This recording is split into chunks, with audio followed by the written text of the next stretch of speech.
Okay, this is 12.3, more factoring trinomials. Go ahead and pause the video until you get the warm-ups done, then play the video. Okay, we're going to factor this. X. I am going to get -1 minus 3. -1 times -3 is +3. -1 plus -3 is -4. Find the slope. To find the slope, you need m equals y2 minus y1 over x2 minus x1. Please set up empty parentheses minus empty parentheses over empty parentheses minus empty parentheses. Fill in your value. x1, y1, x2, y2.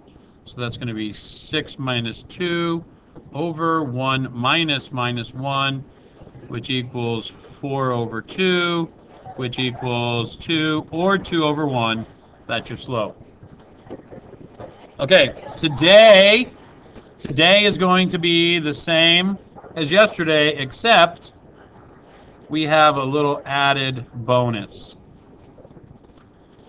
If your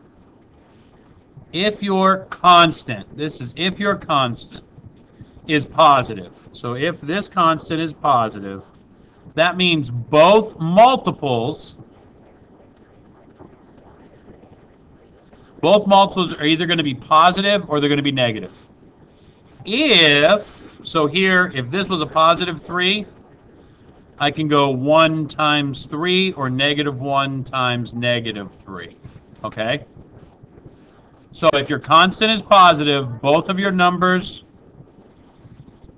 are going to be positive or they're both going to be negative. If your constant is negative, like the -3 is, one has to be negative and one has to be positive. So when I'm listing the multiples for -3, it's -1 times 3 or 1 times -3. What it has to add up to is going to be the determining factor for which number is negative and which number is positive. Okay? All right, let's look at this. I know there's no room on your notes for this. I would write it in somewhere. You have to pause the video to write it in. Go ahead. Okay, so I'm going to start with, I am actually going to start with number 6. So I need two numbers that multiply to give me -12, but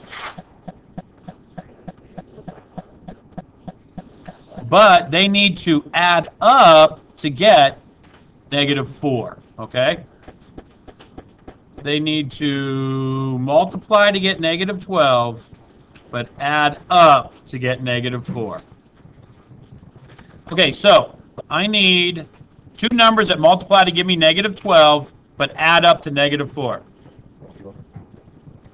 So I'm going to start with, it's a -12, so it's either 1, -12, or -1 and +12. Multiplied together, this will give me -12. However, when I add these up, 1 minus 12 is -11. -1 plus 12 is +11. That does not give me the -4 I need. So I got to keep going. So let's go to 2. 2 times -3, sorry, that's completely wrong. 2 times 3 does not give me 12. 2 times -6 gives me -12. And -2 times 6 gives me -12. Now, let's add these together. 2 minus 6 is -4. -2 plus 6 is +4. Looks like this is my answer.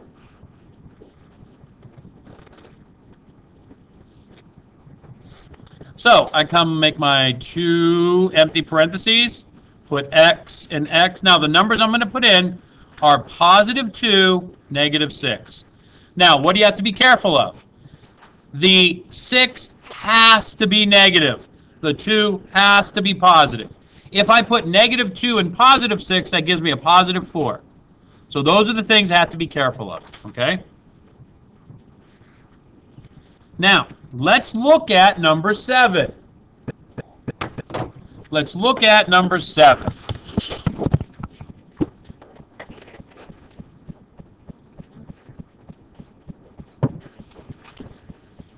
you'll notice number 7 is a little different. Number 7. What is number 7 missing? Anybody? What's number 7 missing? Was it missing? What number? Yeah, it's missing. It's missing my x. My x to the first power. Well, what this really means is x squared plus 0x minus 64. That's what it means. There are 0 x's. We don't write it because 0 times x is 0, but this is what it means. Now, so what do I have to do? I have to come up with multiples for what number, guys? 0. No, negative 64. Now, negative means one of the numbers is going to be positive and one is going to be negative, right? And what do those two numbers have to add up to? 0. What two numbers, when multiplied together, give me 64 but add up to 0? 8 times, 8 times negative 8, or negative 8 times positive 8. That will both, see, this has to add up to 0. These both add up to 0. So that means that when I don't see a number in the a number with a letter in the middle, that just means it added up to 0. So I go like this: x plus 8, x minus 8.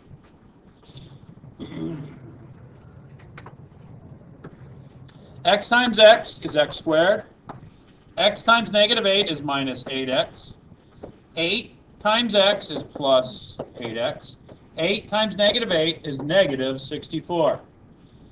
These two x's cancel out, leaving me x squared minus 64. That's how I know this is correct. I don't have to multiply it out, but if I want to know it's correct, I multiply it out, I see my answer.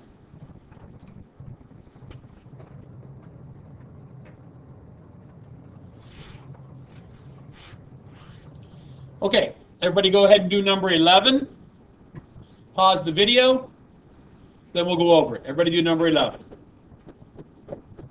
Okay, 36. 1 times 36, negative 1 times negative 36. No way I am going to equal negative 12 with those numbers, am I? No way I am going to add up to equal negative 12. So now I go to 2. 2 and what? 2 and 18. 2 and 18.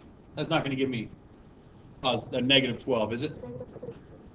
So let's go with, oh, wait. 6 and 6, right? Yeah, see, I can go 6 times 6. That equals positive 36. But won't give me negative 12. Relax, I'm getting there. Or negative 6 times negative 6. That will give me positive 36 and add up to negative 12. So here we go.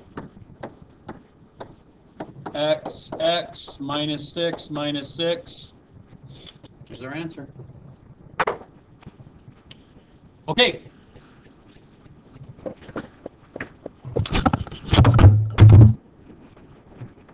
If you have any questions, feel free to come in.